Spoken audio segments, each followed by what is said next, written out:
Right, we're outside Lee's School. Welcome to Tito the Troddler. Hope you can hear me okay because there's traffic going past. But yeah, this walk that we're about to do now, just turn it back around to me. This walk we're about to do now is going to be known as the Crossroads to Hardcastle Crags Circular. And it takes in quite a number of places, and obviously you'll see as we go. But I hope you enjoyed the video, and I'll speak to you soon.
Right, we're at St Michael's and All Saints Church up at Haworth now.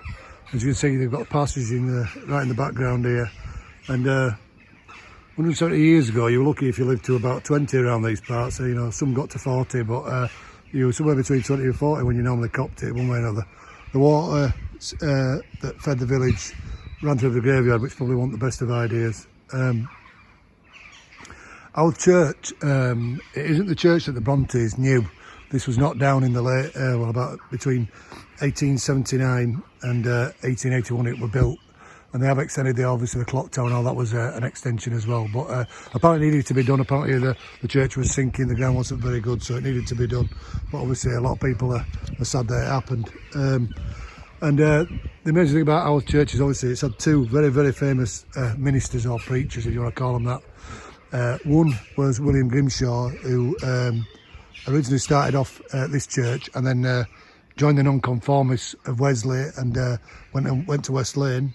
And the other one, who was even more famous, is of course Patrick Bronte, the father of the Bronte sisters. And I've read a book by an author called Whiteley Turner, who comes from Mount Tabor over at Halifax.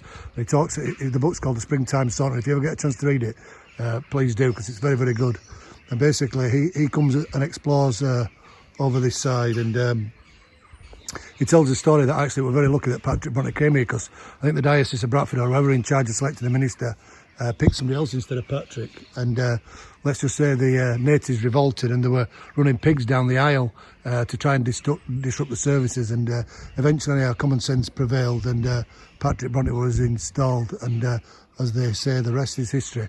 But yeah, that's St Michael's and All Saints Church, or All Angels Church, I think it is. But yeah, that's St Michael's.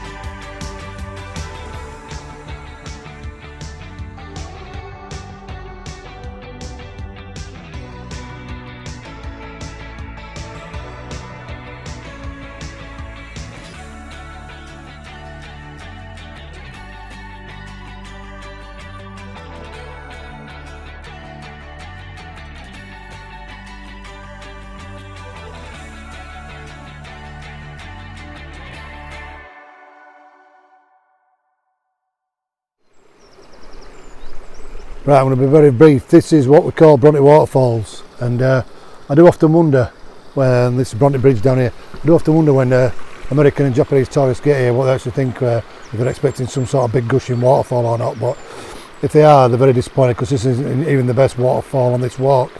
But this is an area that obviously was suggested that the Brontes came to contemplate, and I suppose that's why it's more beautiful. When you're sat here, if you can get on your own, which isn't very often really, because it's quite a busy route, but if you can get here on your own, it is quite a nice place to have contemplation.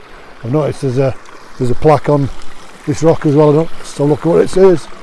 It's some sort of a phrase and what have you, but yeah, I mean, it's still a lovely place, and you can actually walk up the side up here, and you get a bit of privacy as well away from it. It's quite nice up there. But yeah, so that's the famous Bronte Waterfalls. Just one other little point is just at the top of this stream here is Harbour Lodge, and that used to be the shooting lodge of the Ferens who came from Bingley. And the guy who was a gamekeeper years ago was a bloke called John Hay, and that was at the time of the Brontes. And he actually, they were a bit of a curmudgeon, let's just say, and he didn't think much to Bronte sisters. In fact, I think he's renowned for saying that he didn't even think that they wrote the books, that Bramwell wrote them instead, and that they were just taking credit for his work. But yeah, so they're a bit grumpy. And if you ever read Wuthering Heights, Emily Bronte, the gamekeeper, the housekeeper at Wuthering Heights, is very much like him. But yeah, that's all blues.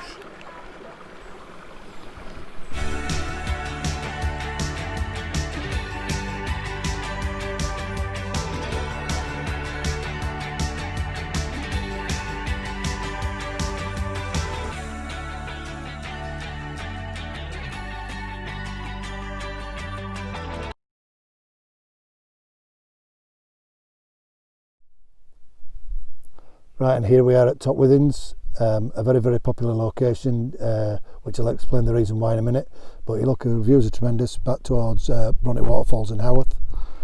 But yeah, Top Withens is so famous really because it's reputedly was partly inspired Emily Bronte in writing the book Wuthering Heights in 1847. And you can understand why that's suggested, because obviously it's the remoteness of the location, the arduous journey it would take to get up here in snow is quite similar to the way it's described it, getting up to Wuthering Heights in the book. And it was actually a working farm until 1926. The last farmer was a guy called Enoch Roddy. But like I say, it's loved for its remote location. The only thing I will say is what a lot of people don't realise when they come up here. They'll come from Haworth, they'll walk past Bronte Waterfalls, they'll come up to Top Withens, and they'll think it all ends there. But what they don't realise is beyond here, over the back, is the largest expanse of moorland in the whole of the West Riding, and that really does offer itself to the true remoteness that they're trying to capture in Wuthering Heights. But yeah, that's Top Withens.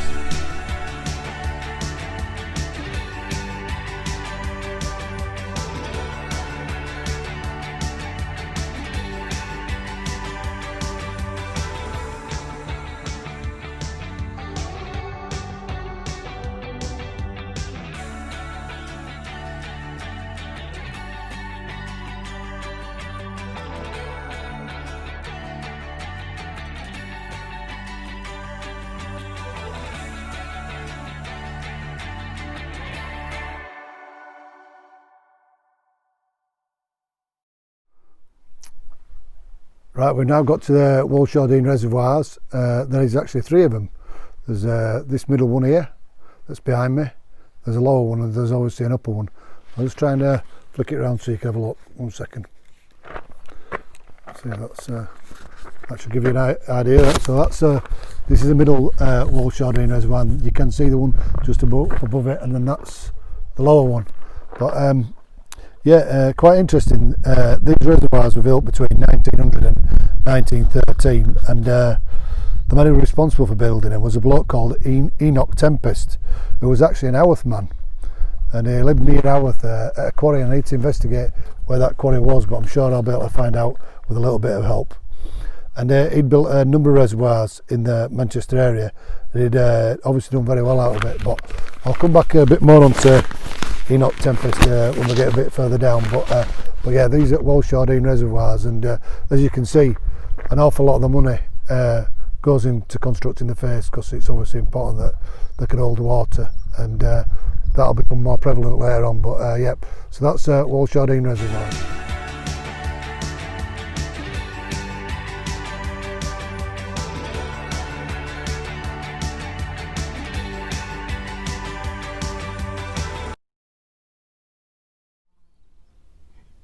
Right, I made a slight detour. I've just come past end of Walshardine reservoir, and not so far past there, then probably about a quarter of a mile, half a mile, something like that, there's this place, the Pack Horse Inn, I can't tell you how much I love this place. I really, really do.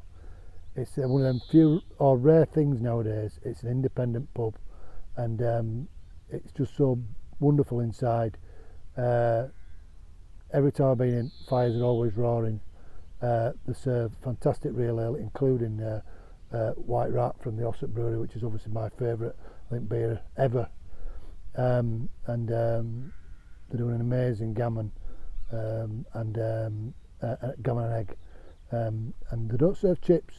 It's a bit of a thing. In fact, I think you get fined if you ask for chips. So, and then they give it to charity. So it's they do new potatoes instead, which is just fantastic.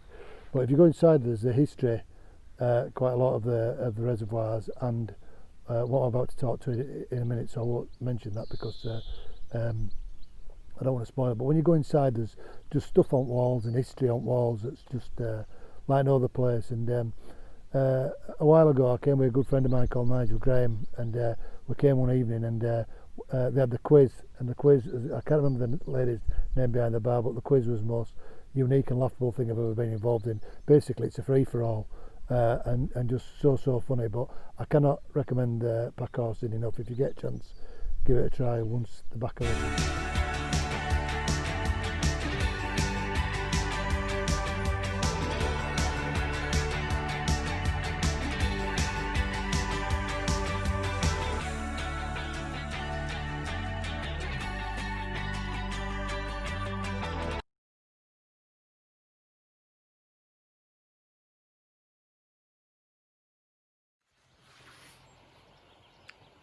Right, I can't tell you how excited I am to be where I am now.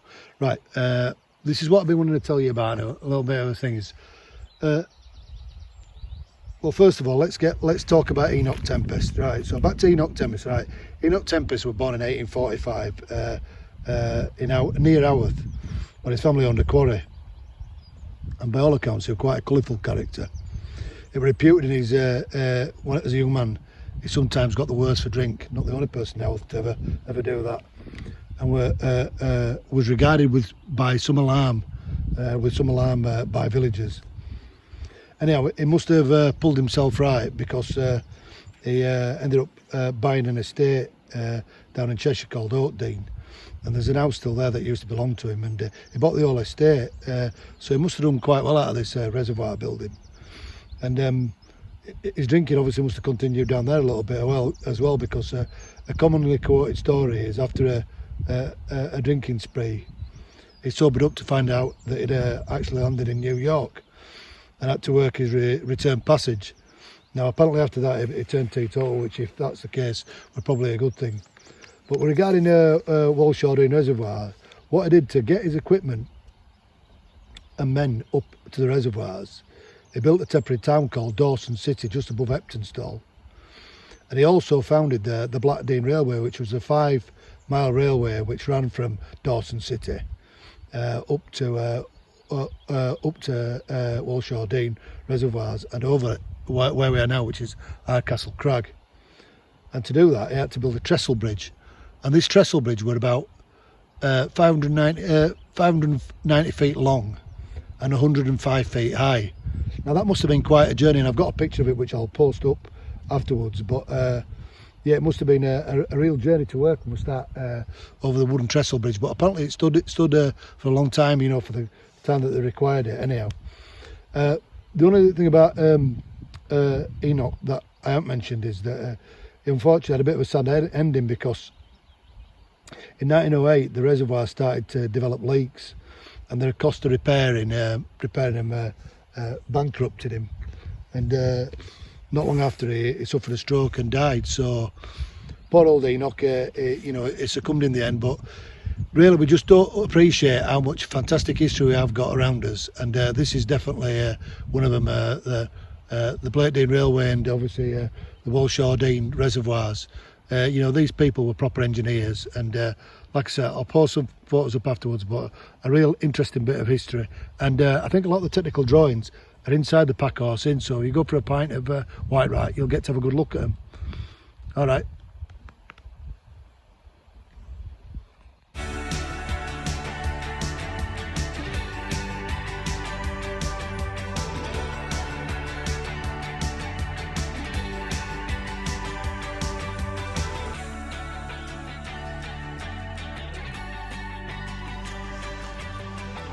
Right, we're right in the middle now of Hardcastle Crags, and this is Gibsons Mill.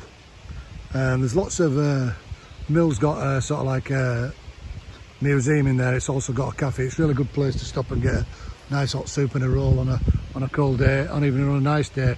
I don't know whether the cafe's open at the moment. I'll have to check. But anyhow, yeah, and we're in the middle of Hardcastle Crags now. Gibsons Mill. And normally, like I say, you can see you can just about see the reflection in the mill pond. Normally, you get on a cold day, you get a right clear reflection, but you can see it anyhow. But it was built around about 1800 by Abraham Gibson, and it was originally called Lord Home Mill, and it was driven by a water wheel until about 1890. I mean, water comes past here fairly rapidly, so I'm not surprised it did all right with water. And then after the mill stopped working, it became which were I think in the middle of the 20th century, it became a mini holiday centre with a cafe and a dance hall and a skate ring. So it had all sorts. It just looks like might get interrupted here. But it closed in 1945, and the Gibsons who owned it, and the last one to own it was another Abraham Gibson, and he owned it until the end. But thankfully, he left all his acres of Hardcastle Crags and Gibsons Mill to the National Trust, and that's how it is today. So we're very fortunate that the Gibson family did that for us, so we can all enjoy them. But I would recommend families coming to Hardcastle Crags anytime. They're absolutely fantastic.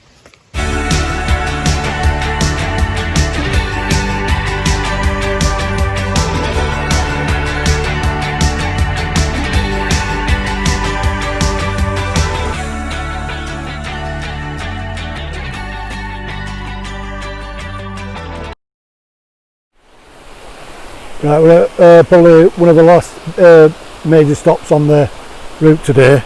This is Bronte Falls, and Bronte Falls are absolutely beautiful, stunning, always really nice. There's quite a few people here, obviously very popular with wild swimmers. They really like it. You're brave enough, I think you can jump in, but that ain't for me today. But I'm going to have a bite to eat soon. I'll just get away from the madding crowd. But these falls were made famous by the poet Ted Hughes, although he never actually gave away the location of the poem. The poem that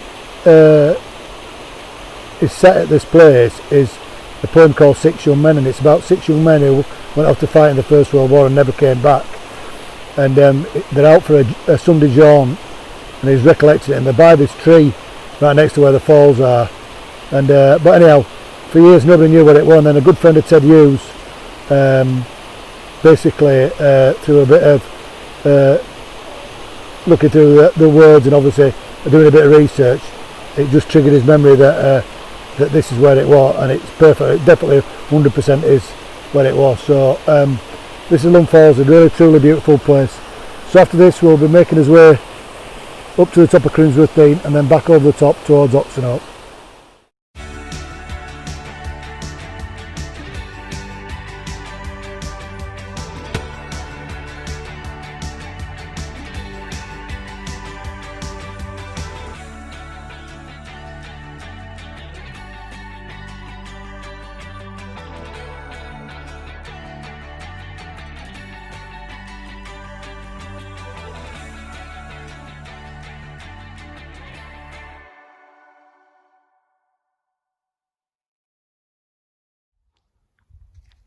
Right, last stop before we get back over to over the hill, back into Oxenhope, and on his way back home.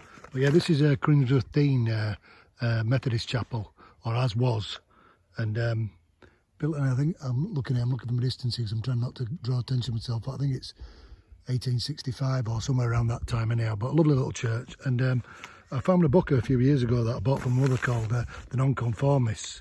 It's by Martin Parr, and it shows off the Greenwood family putting up the decorations for the anniversary here. And I think there's also a picture of somebody getting married. But it's a wonderful photo collection, all taken in the sort of 1970s.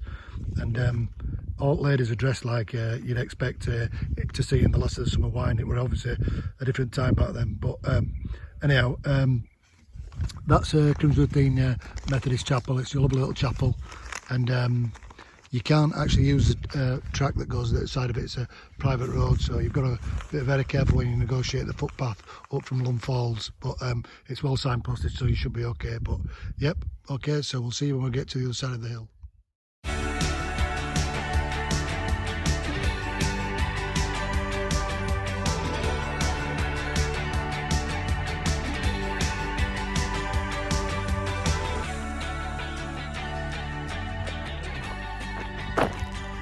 Right, I've just come over the moor now from Crimsworth Dean and heading towards Lee Shore Reservoir, that you can see in front of me now. And I'm really going to make this the last call of the walk, because it's been a fantastic walk, and I was thinking I could go along the valley and show you a bit of the railway and the Goit heading towards Haworth, but I just thought, to be honest with you, I've had enough now really. I'm a bit tired, so I decided that obviously what I'm doing is I'm just going to walk back on Edwin Road, a nice flat walk to finish with. So it's a bit mundane, there's not anything too much exciting to see, so I'm going to sign off. I'll just turn the camera on. So yeah, hopefully you can see me, but yeah, really all it leaves me to say is I hope you've enjoyed the video, and if you have, please subscribe by pressing the subscribe button, and if you also hit the bell, it will notify you of any future videos that I put up. It'll tell you when they've loaded up. But yeah, if you, hopefully I'll get some more in, but obviously it's going to get a bit tricky once I get back to work next week. But yeah, I'll keep you posted. I'm sure there'll be more adventures to come. Tatty bye for now from the Tea to the Troddler. Bye bye.